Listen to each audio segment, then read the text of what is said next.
안녕하세요. 저는 30대 중반에 접어든 아직은 살 날이 더 많이 남아있는 여성입니다.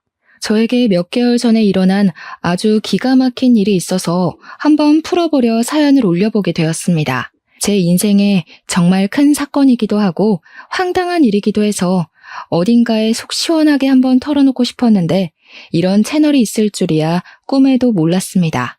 제가 지금 또 과거의 일을 떠올리니 흥분한 상태이기도 해서 두서없이 내용이 이어질 수도 있기에 양해를 좀 부탁드리겠습니다. 그만큼 저에게는 제 인생의 가장 큰 굴곡이자 큰 사건이었거든요. 그럼 지금부터 제 인생의 가장 큰 사건 한번 시원하게 풀어보도록 하겠습니다. 저에게는 3살이 어린 여동생이 하나 있는데 제 동생에게는 청각장애가 있습니다. 소리를 듣는 세포 자체에 문제가 있어 태어났을 때부터 청각 쪽으로 장애가 있었고 꾸준히 치료와 훈련을 통해 말은 어눌하게 할 수 있는 정도입니다.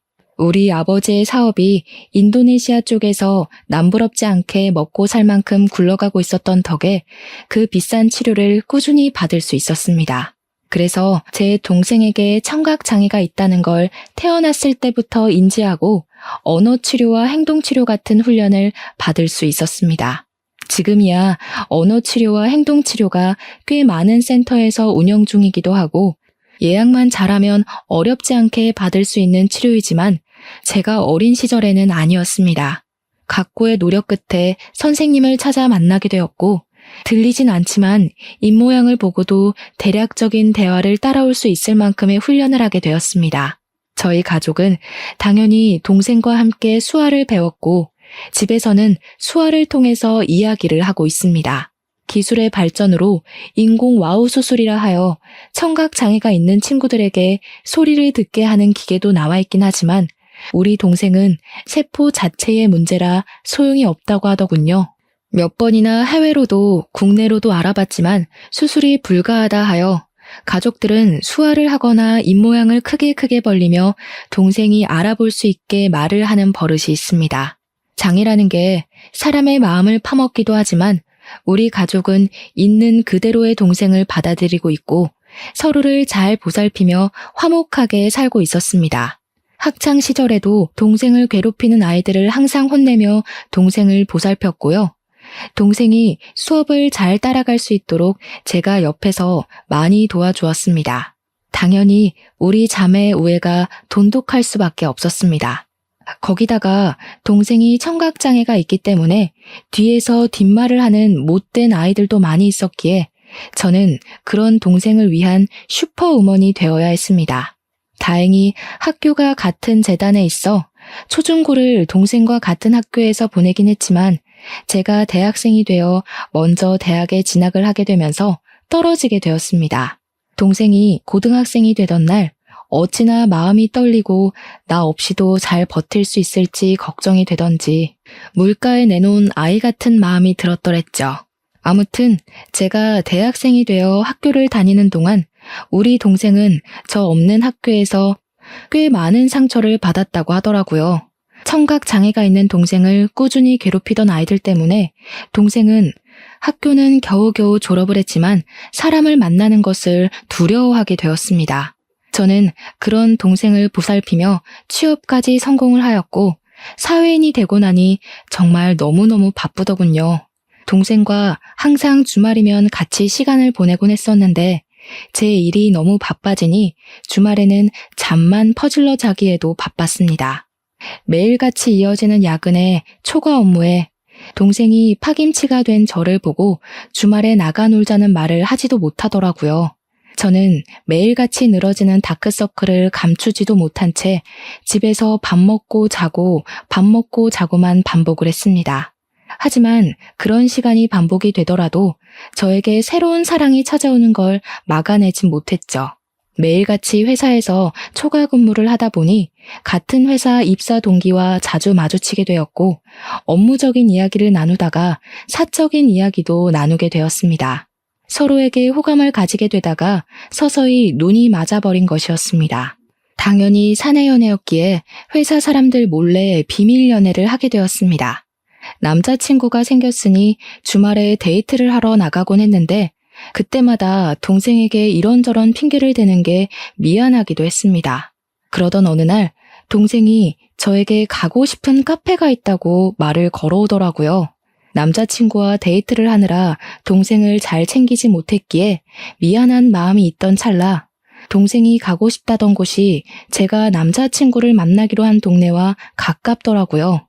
동생이 마음에 걸려 남자친구에게 넌지시 물어보니까 같이 만나도 좋다는 대답이 돌아왔습니다. 남자친구에게 미리 언지를 해뒀죠. 내 동생에게는 청각장애가 있어서 의사소통이 조금 힘들 수도 있다. 하지만 입모양을 천천히 보여주면 말은 통한다고요. 제 남자친구는 제 동생에게 청각장애가 있다는 걸 몰랐던 터라 조금 놀라기는 했습니다만 자기가 노력해서 의사소통을 해보겠다고 하더라고요.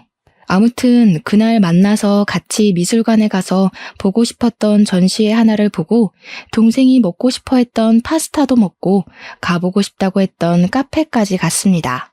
제 동생이 청각장애로 인해서 새로운 사람 만나는 걸 별로 좋아하지도 않고 소극적인 성격인데도 이상하게 제 남자친구랑은 잘 어울리더라고요. 둘이 취향이 비슷한 건지 짝짝꿍도 잘 맞아서 저 없이도 손짓 발짓 해가면서 대화도 하고 하더라고요. 제 남자친구가 저에게 부탁하지 않고 스스로 대화하려고 노력하는 모습을 보고 조금 달리 보이기 시작했습니다. 그 이후로 동생이 가끔 형부 만날 때 나도 껴주면 안 돼? 하고 물어봤는데 저는 솔직히 좀 마음이 그렇더라고요. 제 남자친구가 불편해할지도 모르는 일이고 그래서 남자친구에게 먼저 양해를 구하며 물어보니까 자기는 정말 좋다고 같이 보자고 하더라고요. 그러더니 무슨 동네에 봉사 동호회 같은 데에 가입까지 해서는 수화를 배우기 시작했습니다. 저도 모르고 있다가 무슨 유튜브 같은 걸 보고 있길래 뭘 보나 했더니 수화 동작을 배우는 영상이더라고요. 저랑 동생이랑 수화로 대화를 하는 게 멋있어 보였다면서 자기도 그렇게 대화를 나눠보고 싶다고 하더라고요. 그 뒤로 제 남자친구는 정말 각고의 노력을 했고 어설프게 수화를 하며 동생과 대화를 시작했습니다. 제 동생 또한 그런 남자친구의 행동에 감동을 받았는지 둘이 둘도 없는 친구가 되었습니다. 저를 빼놓고 수화로 비밀 대화를 나누는 지경까지 이르렀고 저와 남자친구가 휴가를 맞춰서 여행이라도 가면 둘이 거기서 영상통화를 하며 대화를 하더라고요. 저랑 싸우기라도 한 날이면 영상통화를 켜놓고 이르기까지 하더라니까요. 동생도 제 남자친구 덕분에 집 밖에서 간간히 산책도 나가게 되고 새로운 사람을 만나는 데엔 당연히 주저함이 있긴 하지만 그래도 노력을 해보려고 하더라고요. 혼자 산책 나가는 건 정말 싫어했거든요. 뒤에서 자전거나 오토바이 소리를 못 들어서 위험할 뻔했던 적도 있었고 개가 짖으면서 달려드는데 그걸 몰라서 동네 떠돌이개한테 물린 적도 있었거든요. 제 동생이 또 사람들에게 받은 상처들도 있었고요. 예를 들면 입모양만 봐도 대강 무슨 말을 하는지 다 알 수 있는데 청각장애가 있다고 하니 앞에서 무시하는 말을 하고 그런 거죠. 얼굴은 예쁘장하게 생겨서 귀머거리냐고 불쌍하다고 하는 말들이요.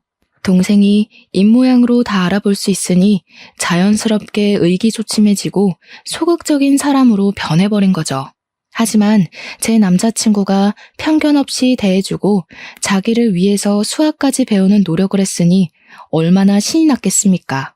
거기다가 우리 가족들은 영상통화를 해볼 생각을 하지 않았었는데 남자친구가 나서서 하니까 뭔가 보기가 좋더라고요. 저도 진짜 고마운 마음이 엄청 많이 들었고요. 남자친구가 영업부 특성상 출장이 꽤 많았는데 그럴 때마다 우리 가족 선물도 챙겨오고 했습니다. 동생을 위해서 따로 준비한 선물들을 보면서 어떻게 이 남자를 싫어할 수 있을까 진짜 진국이다 싶었던 거죠. 그렇게 2년을 만나고 나니까 동생이 저에게 넌지시 찔러보더라고요. 언니는 결혼 생각 없어? 이러면서요. 뭐 2년을 만나긴 했지만 제 나이가 30도 되지 않았을 때라 결혼은 벌써 생각하고 싶지 않다고 딱 잘랐죠. 동생이 저한테 약간 정색을 하면서 언니도 내년이면 30이다. 형부는 언니보다 나이도 더 많지 않냐? 하면서 이야기를 하더라고요. 결혼에 대해 진지하게 생각을 좀 해보라며 이야기를 하니까 진짜 그럴 나이가 됐나 싶기도 하고 말이죠. 그 뒤로도 몇 번이나 저에게 결혼 타령을 하니까 진짜 결혼을 해야 하나? 이 사람이랑 하는 게 맞나? 하는 생각으로 넘어가게 되었습니다. 저는 그때까지도 동생이 제 남자친구랑 내통을 해서 둘이 짜고 저를 떠본 거라고는 생각도 못했습니다. 남자친구가 저보다 4살이 연상이었기에 집에서도 슬슬 결혼 이야기가 나오고 있었나 봐요. 남자친구한테 계속 결혼할 여자 없어? 선이라도 알아봐줘? 하면서 집안 어르신들이 이야기를 하니까 제 의견을 한번 들어보고 싶었던 거죠. 저랑 결혼을 하고 싶긴 하지만 제가 아직 29살이고 의중을 모르니까 동생과 함께 짜고 떠본 것이었습니다. 동생이 한 3개월 내내 결혼 노래를 부르니까 한 해가 더 지나고 제 나이 30에 결혼을 한번 해볼까 싶은 마음이 들었습니다. 동생한테 지금 결혼하면 후회하지 않을까? 남자친구가 너무 좋은데 그냥 결혼할까? 하고 이야기를 하니 고개를 막 끄덕이더라고요. 빠른 거 아니라고, 지금 결혼해도 후회하지 않을 거라고, 형부 너무 좋은 사람이라고 하면서요. 둘이 짜고 치는 고스톱이라는 걸 알게 된 건 남자친구가 딱 3주 뒤에 저에게 프로포즈를 해서 알았습니다. 동생이 저에게 어떤 프로포즈를 받으면 감동받을 것 같냐, 뭐 이런 걸 물어봤었거든요. 아주 종합 선물 세트로 준비를 했길래 눈치를 못 챌 수가 없었죠. 남자친구한테 물어보니까 차일게 걱정돼서 도움을 좀 받았다고 이야기를 하더라고요. 우리 처제가 내 편이라 정말 다행히 하면서 웃는데 그 모습까지 귀여워 보여서 이 남자랑 결혼해도 되겠구나 하는 마음이 들었죠. 프로포즈를 수락하고 우리 집에 인사를 드리러 남자친구가 오기로 했는데 그날 점심부터 동생이 막 부산스럽게 준비를 하더라고요. 형부 될 사람이 정말 좋은 사람이라고 부모님께 막 나서서 이야기를 하는데 그런 애가 아닌데 칭찬을 하니까 부모님도 좀 놀라시고요. 제 동생이 가족 이외의 사람에게 이렇게까지 정을 붙이고 마음을 털어놓은 적이 없는 애라 놀라실 만도 하셨겠죠. 부모님께서는 우리 집은 인성됨됨이만 잘 잡혀있으면 만사 오케이라고 하시면서 본 적도 없는 남자친구가 마음에 든다고 하셨습니다. 또 제 남자친구가 넉살이 워낙 좋은 사람이라 오자마자 큰절부터 올리고 밥도 고봉밥으로 2그릇이나 먹었습니다. 대화하는 내내 분위기를 얼마나 익살스럽게 잘 이끌고 가던지 저희 부모님도 푹 빠지셨죠. 거기다가 저희 아버지와 술을 한잔하는데 둘이 죽이 너무 잘 맞는 거예요. 둘 다 만취해서 노래방 가자 하더니 정말 온 가족 다 끌고 노래방 가서 신명나게 놀았습니다. 제 동생은 들리지도 않는데도 혼자 탬버린 들고 춤까지 추더라니까요. 진짜 한 6개월치 웃을 거 그날 하루에 다 웃었다고 해도 과언이 아니었습니다. 아무튼 그날 우리 집에서 인사도 잘 드렸고 저도 예비시댁에 방문을 해서 인사를 드리기로 했는데 그제야 남자친구가 이야기를 털어놓더라고요. 사실 그동안 숨기려고 했던 건 아닌데 말하지 못한 게 있다면서 예비시댁의 집안 사정에 대해 이야기를 하기 시작했어요. 남자친구가 어릴 때 아버지께서 돌아가시고 집안의 가장 노릇을 쭉 해왔다고 하더라고요. 당연히 형편이 좋지 못해 대학도 못 갔고 바로 부사관으로 입대를 해서 군 생활을 하다가 27살에 전역을 했다고 하더군요.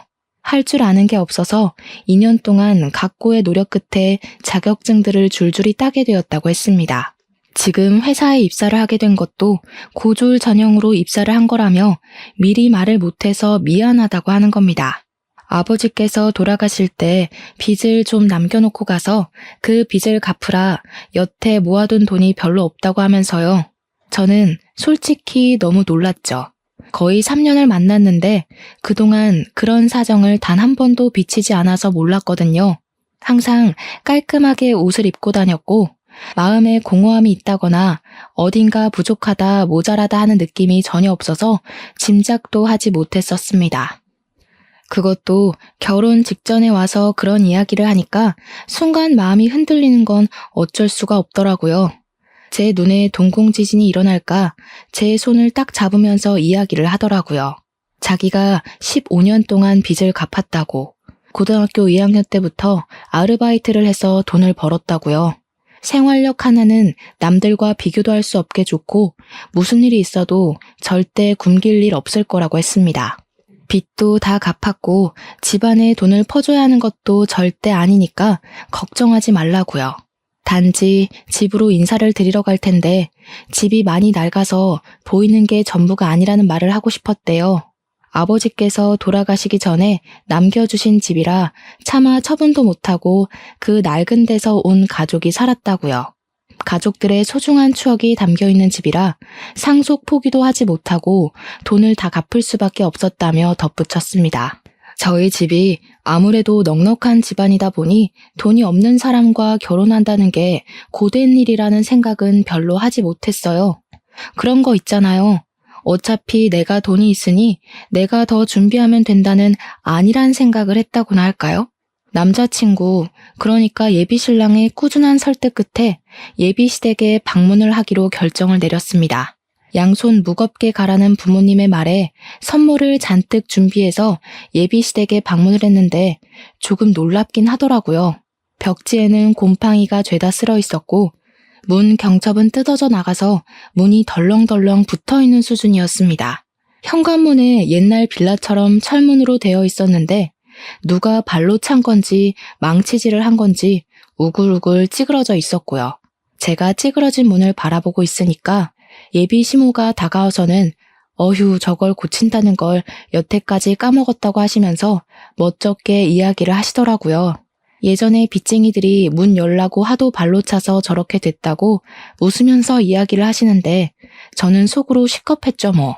어떻게 발로 차면 문이 저 모양이 되나 싶을 정도로 찌그러져 있었거든요. 제가 방문을 하긴 했는데 시댁이 진짜 냉골이더라고요. 너무 추워서 팔에 소름이 쭉 돋을 정도였다고나 할까요?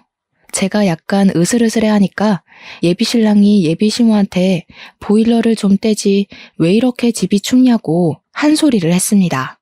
그러니 예비시모가 눈을 살짝 흘기면서 돈 아껴야지 무슨 보일러니 하면서 씻을 때나 잠깐 틀면 된다고 하시더라고요.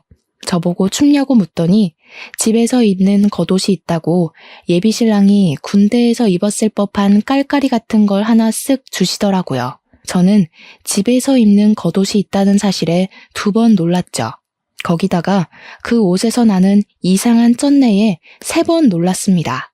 쿰쿰하고 뭔가 지린내 같은 쩐내가 나서 도저히 못 입겠다 싶어서 예비 시모에게 돌려드렸어요.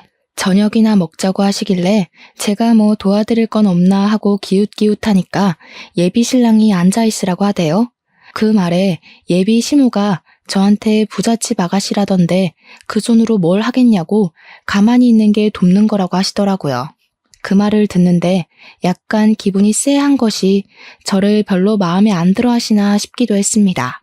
저녁밥이라고 대충 상을 차려주셨는데 물론 저희 집과는 가정 환경 자체가 차이가 나니까 그럴 수 있다 생각은 하면서도 영 기분이 별로인 거예요. 치킨 볶음밥 같은 거랑 김치만 냅다 올려져 있는 상이었는데 예비 시모가 우리 집 김장김치가 정말 맛있다면서 밥 2공기 먹어도 된다고 하시더라고요. 제가 밥을 젓가락으로 뒤적거리다가 이거 치킨이에요? 하고 물어봤더니 예비 시모 하는 말이 어제 치킨 시켜 먹고 남은 걸로 볶았다고 하시더군요. 음식 남기는 거 벌 받는 거라면서 환경 보호해야 된다고 덧붙이시는데 제 얼굴이 다 빨개지더라고요. 물론 제가 상다리 부러질 만큼의 식사를 기대한 건 아니지만 남은 치킨으로 만든 볶음밥에 김장김치 덜렁 있는 건 아무리 생각해도 아니잖아요. 제 표정이 점점 굳으니까 예비신랑이 안절부절하는데 저는 그러면 제가 사온 고기라도 구워주실 줄 알았거든요. 근데 그 고기는 나중에 우리 딸 오면 구워 먹어야지 하면서 냉장실로 직행하더라고요. 도저히 입맛이 없어서 밥 한 술 뜨지도 않고 수저를 탁 내려놨습니다. 그러니 그제야 예비신랑이 예비시모한테 화를 내더라고요. 아니 엄마, 내가 어제 준비 좀 잘해달라고 10만 원 드렸잖아요. 그 돈으로 장도 보고 하시라고요. 어제 네 조카들 놀러 왔던 거 몰라서 그래? 걔네도 힘들게 사는데 내가 장이나 보고 그럼 되겠니? 네 조카들 필요한 거 사라고 내가 용돈 줬다. 예비 신랑이 아니 그 돈을 그렇게 쓰면 어떡하냐 하면서 이야기를 하는데 대뜸 저한테 화살이 돌아오더라고요. 예비 시모가 저를 딱 보면서 말을 이어가셨습니다. 나한테 딸이 하나 있는데 우리 마지야 마지. 걔가 어릴 때 시집 가서 애들도 좀 크고 그러거든. 걔네도 고생하는데 돈은 없고 아무튼 학원 가야 하는데 돈 없다 난리를 쳐서 내가 용돈 좀 줬어. 아직 결혼도 안 한 사이에 서운하거나 뭐 그런 거 아니지? 그 자리에서 제가 어떻게 서운해요 하겠습니까? 막말로 그건 서운한 게 아니라 저에 대한 예의가 없는 거라고 생각했어요. 손님 불러다 놓고 치킨 볶음밥에 김장김치라니 기가 차서 원. 제가 그냥 아무 소리 안 하고 가만히 있으니까 예비 시모도 좀 민망했는지 그래 뭐 아가씨 돈도 아닌데 하고 넘어가시더라고요. 그 말에 기가 막혀서 표정만 더 굳어버렸습니다. 그렇게 찜찜한 자리를 뒤로하고 나왔는데 고민이 엄청나게 되더라고요. 우리 집에서는 이만한 남자 없다, 빨리 결혼해라 하는데 시댁 분위기는 세상에서 가장 구질구질한 느낌이고 그런데 또 한편으로는 결혼해서 시댁 식구들 만나봐야 1년에 몇 번이나 보겠나 싶기도 하고 그래서 결혼 준비를 시작하게 되었습니다. 이제 와서 결혼 못하겠다. 너랑 나랑 집안 차이가 너무 심하다 하기에는 시간이 너무 흘러버린 탓도 있었고요. 결혼을 하기로 하고 청첩장도 다 찍고 집을 구하러 다니는데 신혼부부 전세자금 대출 이자율이 생각보다 너무 높았습니다. 예비 신랑이나 저나 둘 다 기본소득 이상으로 벌고 있어서 그런지 혜택 받을 수 있는 게 거의 없었습니다. 거기다가 아버지 사업체까지 있으니 더 그런 거예요. 결국 제가 골머리를 썩으니까 아버지께서 눈치를 채시고 먼저 말을 해주셨습니다. 사실 제가 동생에게만 슬쩍 이야기를 했는데 동생이 아버지께 이야기를 했더라고요. 언니가 집 때문에 고민이 많아 보인다고요. 아버지께서 저한테 집을 해주시겠다고 그러니 너무 대출 받는 거에 신경 쓰지 말라고 해주셨습니다. 저야 너무나도 감사했죠. 제일 중요한 집 문제가 해결되고 나니까 알턴 일을 뺀 기분이었습니다. 집 대출만 안 받아도 솔직히 한 달 생활비에서 엄청난 차이를 보이니까요. 그렇게 모든 준비가 끝나고 결혼식 날이 왔는데 저는 신부 대기실에 내내 있느라 동생에게 무슨 일이 생겼는지 알 수가 없었죠. 근데 신부 대기실에 찾아온 동생의 낯빛이 너무 안 좋더라고요. 그래서 무슨 일 있었냐고 물어보니까 동생이 고개를 절레절레 젓더라고요.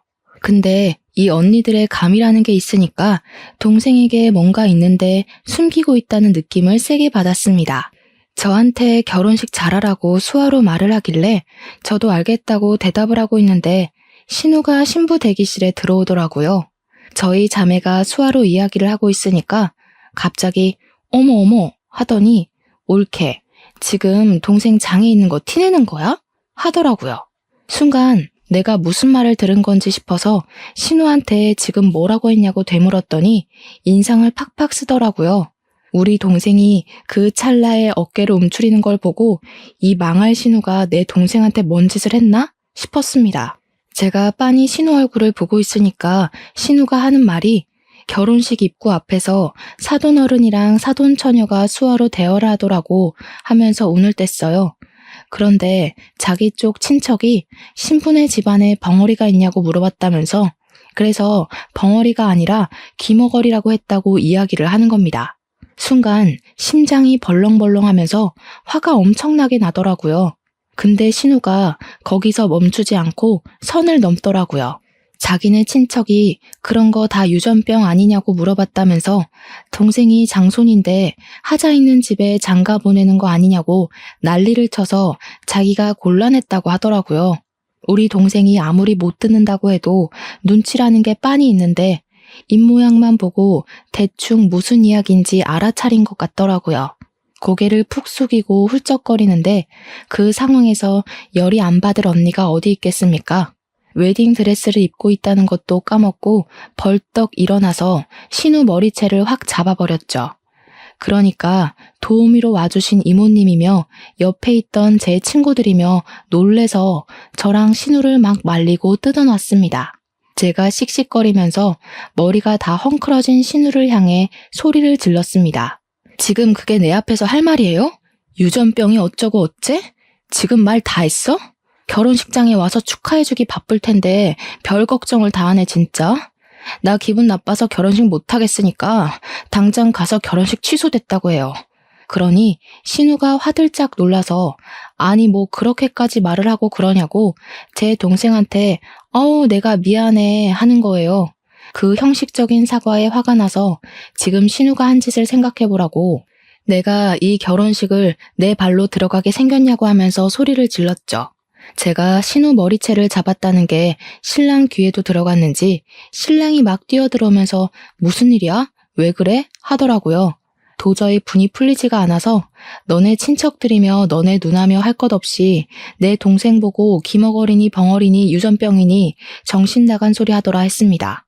내가 지금 이 말을 듣고도 결혼식장에 들어가는 게 맞겠냐고 나 결혼 안 하겠다고 하니까 신랑이 신우 째려보면서 누나 하더라고요. 어떻게 사람이 그런 소리를 아무렇지 않게 하냐고 신우가 내 눈앞에 있으면 결혼식 안 하겠다고 했죠. 그 말에 신우가 놀래서 지금 동생 결혼식장에서 자기를 쫓아내는 거냐고 그런 말도 못해? 내가 못할 말했어? 하길래 또 열받아서 성큼성큼 갔어요. 머리채를 쥐어잡으려고 하니까 신우가 놀래서 피하더라고요. 신랑이 신우 보고 동생 결혼식 망하게 생겼는데 자존심 부릴 일이 남았냐면서 신우를 쫓아냈습니다. 진짜로 신우는 저희 결혼식장에 못 들어왔어요. 제가 신우 있으면 결혼 안 하겠다고 하고 대기실에 눌러 앉아버렸거든요. 신우 쫓아낸 거 확인하고 나서야 식이 시작이 되었고 찜찜한 마음은 그대로 제가 떠안게 되었죠 뭐. 결혼식이 끝나고 신혼여행길에 오르는데 제가 기분이 영 안 풀려서 동생한테 이야기를 했어요. 절대로 그런 이야기에 마음 쓰지 말라고. 못 배워먹은 인간들이 하는 말 귀담아 듣지 말라고 했죠.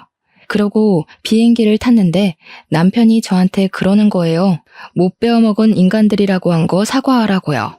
제 남편이 대학을 못 나왔다고 했잖아요. 그래서 그런지 공부에 대한 자격지심을 좀 부리긴 했어요. 고졸 전형이랑 대졸 전형이랑 연봉 차이가 좀 있거든요. 남편이 영업부라 실적은 괜찮은데 기본급에서 차이가 나니까 대졸 전형자들이랑 크게 월급 차이가 나지 않았거든요.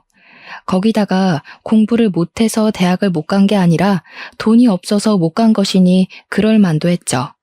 하지만 저도 제 동생이 그런 모욕을 당했는데 자존심이 있죠.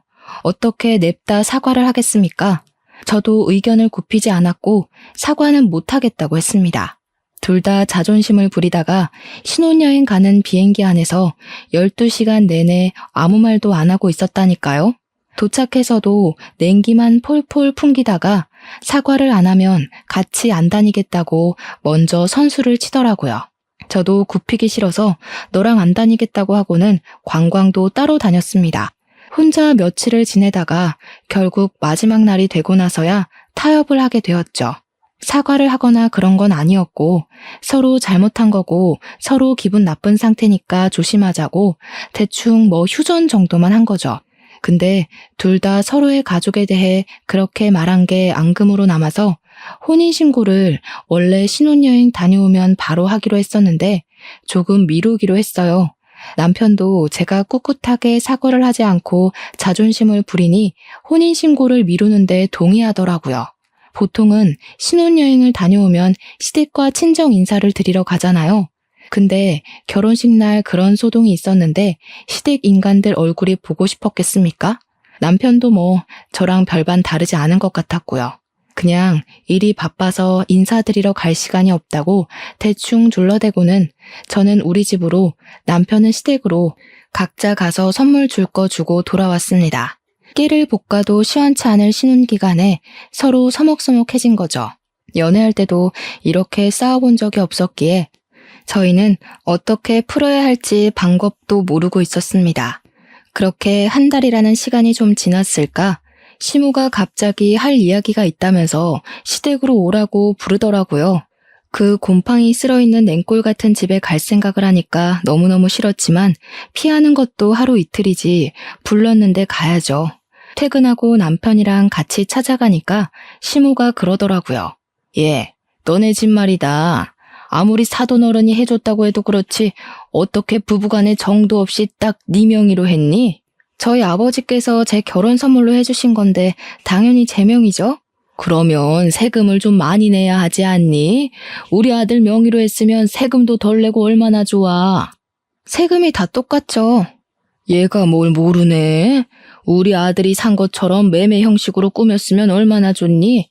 너한테 가면 상속세도 물어야 할 텐데 당연히 세금이 더 나오지. 애가 헛똑똑이야. 저희 아버지께서 사업체를 운영하고 계신데 지금 탈세를 하라고 하시는 거예요. 어차피 세금도 저희 아버지께서 다 내주셨는데 뭐가 문제라는 거죠?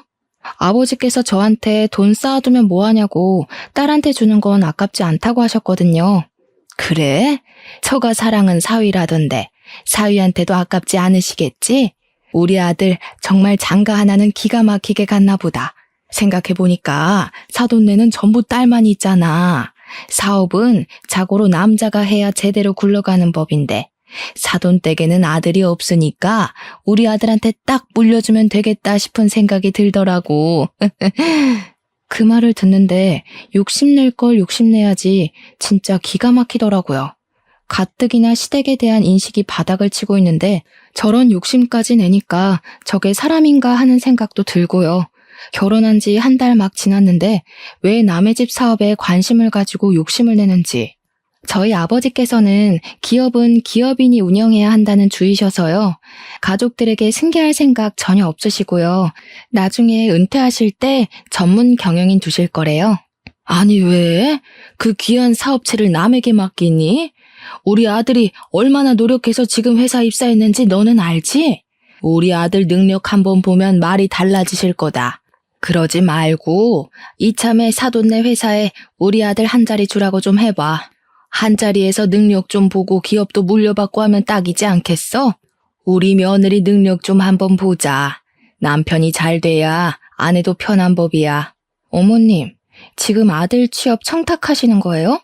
어머님 아드님은 자기 능력으로는 아무것도 못하는 바보인가요? 지금 다니는 회사도 열심히 노력해서 취업한 거 알아요. 충분히 자부심 느끼면서 사는 것 같던데 왜 그러세요? 우리 아버지 회사에 굳이 취직 안 해도 이 사람 잘하고 있는데 그런 말씀으로 취업 청탁하시면 어머님 아들만 바보 만드는 거예요. 그러니까 시모가 씩씩거리면서 지금 우리 아들 바보라고 했냐, 모자란 놈 취급이냐 하면서 성을 내시더라고요. 제가 뭐 틀린 말 한 것도 아닌데 씩씩거리니까 웃기더라고요. 저도 제 할 말 끝났으니까 그냥 자리에서 일어나 버렸습니다. 그 자리에 더 앉아있어 봐야 얼굴 붉힐 일만 남은 것 같고 이런 취업 청탁이 영 듣고 싶지도 않았고요.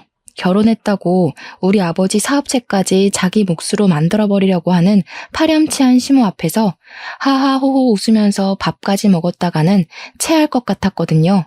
그래서 가방 들고 나오니까 남편이 뒤따라 나오더니 제 팔을 확 잡아채는데 그 힘이 너무 세서 팔이 빠지는 줄 알았습니다. 제가 당황한 나머지 악소리를 내면서 지금 뭐 하는 거냐고 힘자랑하냐고 한마디 했죠. 그러니까 시모가 저를 보면서 혀를 끌끌 차면서 왜 따박따박 시모한테 말대답을 하거든하면서 한 소리 하는 거예요. 남편은 눈을 크게 뜨고 제가 하는 행동이 잘못됐다는 식으로 바라보고 있고 시모는 뒤에서 구시렁거리고 이것들이 죄다 한패인가 본색을 벌써 드러내는 건가 막 온갖 잡생각들이 머릿속에서 춤을 추더라고요. 제가 못할 만한 것도 아니고 왜 남편 몫이 아닌데 자꾸 욕심을 내는 거냐고 했습니다. 그러니까 남편이 하는 말이 자기가 욕심낸 것도 아니고 아들이 잘 됐으면 하는 부모의 마음인 걸 모르냐고 하더라고요. 제가 아무 소리 안 하니까 남편이 먼저 아 됐어 너랑 무슨 이야기를 하냐 하면서 말을 끝내더라고요. 지금 누가 할 소리를 하는 건지. 연애할 때는 그런 내색 한 번 없더니 결혼하니까 돌변하는 게 무섭더라고요. 이 인간이 결혼하고 나서 진짜 우리 아빠 사업체에 한자리 하고 싶었던 건가 싶어서 소름이 쫙 돋았습니다. 그렇게 냉전이 지속되니까 하루하루 지쳐가면서 내가 왜 이 사람이랑 살아야 하나 싶더라고요. 어차피 혼인신고도 안 했는데 그냥 헤어질까 하는 찰나에 동생에게서 연락이 왔습니다. 자기가 아버지 회사에 출근을 하게 됐다고. 형부 덕분에 기운도 차렸고 새로운 걸 해보고 싶은 마음에 컴퓨터 학원을 다니면서 워드 자격증을 땄대요. 정정당당하게 이력서 넣고 면접 보고 합격해서 출근하게 되었다고 하는데 마음이 다 뭉클하더라고요. 그런 와중에 남편이 저에게 화해 제스처를 보냈고 언제까지 이렇게 말없이 살 거냐고 숨이 막힌다고 하더라고요. 그러면서 서로 오해가 있는 걸 풀었으면 좋겠다고 주말에 같이 캠핑 카라반 같은 걸 예약했다고 거기나 놀러 가자고 하더라고요. 또 남편이 먼저 손을 내미니까 그러자 싶어서 주말에 마트에 가서 장을 보고 카라반에 가기로 했습니다. 원래 캠핑의 묘미는 고기를 구워 먹는 거니까 장을 보는데 남편이 고기를 무슨 2근을 사는 거예요. 둘이 먹을 건데 뭐 이렇게 많이 사는 거냐 하는데 소고기 먹을까? 하면서 한우 비싼 걸 잡더라고요. 원래 캠핑의 묘미는 삼겹의 목살이다 하면서 돼지고기로 골랐죠. 소고기는 숯불에 다 늘어붙거든요. 남편이 너무 과하게 사길래 말리다가 포기하고 장을 봐서 캠핑 카라반으로 갔는데 참나 거기 신우가 떡하니 와 있대요. 저 보자마자 장 많이 봐왔냐고 하는데 진짜 욕이 나오더라고요. 화해 제스처는 개뿔, 신우 식구들 먹일 장만 잔뜩 봐서 강꼴이 된 거죠. 진짜 떨떠름하게 바비큐 준비해서 술까지 차리고 고기를 굽기 시작했는데 제가 아무것도 안 하고 가만히 있었어요. 원래 캠핑 같은 데 가면 남편이 고기 굽잖아요. 제가 상까지 차렸는데 고기까지 구워야 하나 싶었던 거죠. 근데 그걸 보더니 신우가 저한테 공주님이 따로 없다고 비꼬대요. 일부러 못 들은 척하고 무시했죠. 그러니까 신우가 뭐라는 줄 아세요? 그쪽 집안 귀머거리인 거 내가 유전이랬지? 혹시 우리 올케도 내 말이 안 들리나? 그 말을 참고 넘어갈 사람이 과연 몇이나 될까요? 당연히 저도 참지 않았습니다. 결혼식 날 머리 뜯긴 게 부족했나 봐요. 그 주둥아리로 지금 뭐라고 하신 거예요? 뭐? 주둥아리? 제정신이냐? 너 우리 누나한테 그게 무슨 말버릇이야? 올케, 집 좀 산다고 내 동생 너무 무시하는 거 아니야? 고기는 여자가 구워야지. 그리고 소고기도 아니고 삼겹살이 뭐니? 격 떨어지게.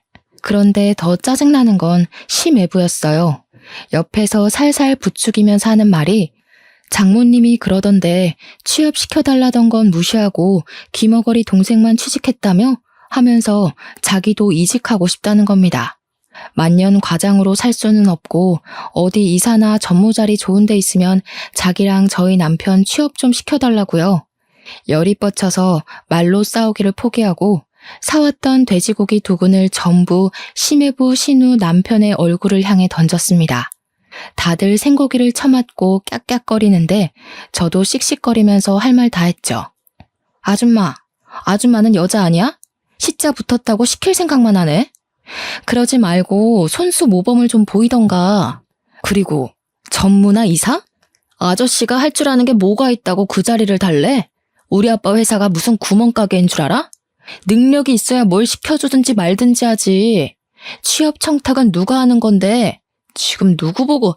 내 동생은 당당하게 이력서 넣고 합격한 거거든? 진짜 살다 이런 개차반의 무식한 인간들 처음 본다. 그러니 남편이 뭐? 무식? 내가 그런 소리 하지 말랬지? 하면서 달려들더라고요. 야, 돈 없어서 대학을 못 갔다고? 웃기지 마. 장학금도 있고 학자금 대출도 있는데 뭔 핑계야. 그냥 네 성적에 그저 그런 대학 가야 하니까 핑계대고 부사관 간 거겠지. 그리고 그 고기 잘 씻어서 먹으면 되지 않겠어? 가족들끼리 두런두런 좋은 시간 보내고 우리는 여기서 갈라섭시다. 혼인신고도 안 했겠다. 집도 4명이겠다. 혼수도 내가 해왔겠다. 몸만 나가면 되지? 옷까지 몇 개 있는 거 그건 택배로 보내둘게. 착불로. 남편이 뒤에서 부들부들 떨면서 진짜 가면 이혼이야 하는데 저는 이미 갈라서기로 결심했는걸요. 그대로 운전해서 신혼집 비밀번호부터 바꿔버리고 대충 짐 싸서 친정으로 도망을 왔습니다. 친정 부모님이 놀라시긴 했지만 제가 차근차근 모든 일을 이야기하니까 아무 소리 하지 않고 잘왔다고 해주셨어요.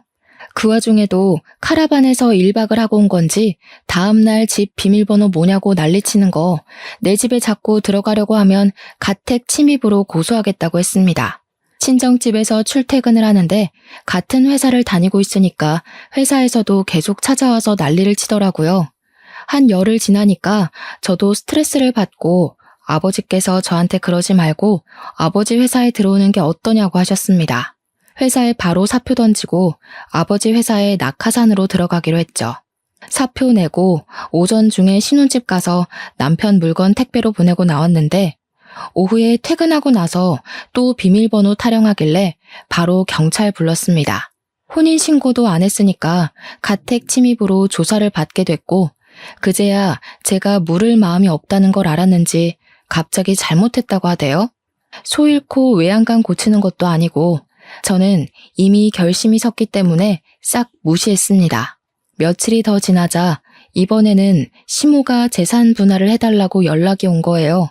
어디서 뭘 찾아본 건지 재산 분할은 귀책 배우자 상관없이 하는 거라고 당당하게 말하길래 저도 이야기해줬죠. 변호사한테 물어보라고. 고작 5달 살았는데 무슨 재산 분할을 해주냐고요. 거기다가 아직 혼인신고도 안 했는데 재산 분할할 대상도 아니라고 하니까 시모도 변호사한테 물어봤나 봐요. 어디 법률사무소에 가도 똑같은 소리를 하니까 저한테 위자료 1,000만 원만 주면 안 되겠냐고 하더라고요. 위자료는 지금 누가 받아야 하는데 그딴 소리를 하냐고 꺼지라고 해줬죠. 회사도 그만뒀겠다. 신혼집도 꽁꽁 닫아버렸겠다. 남편이 아무리 뻔뻔해도 친정집 와서 난동은 못 부리더라고요. 아버지께서는 시간이 지나면 다 잠잠해질 거라고 하시면서 저를 위로해 주셨습니다. 덕분에 아침마다 아버지랑 동생 손잡고 같이 회사 출근하고 있어요. 이혼이랄 것도 없는 제 짧은 동거 생활 5개월을 이렇게 청산하고 벌써 3개월이라는 시간이 더 흘렀습니다.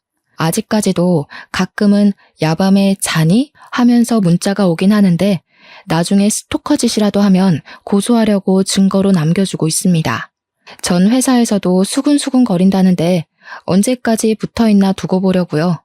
저는 아버지 회사에서 출퇴근 잘하면서 동생과 같이 주말에 놀러도 가고 시간을 잘 보내고 있답니다.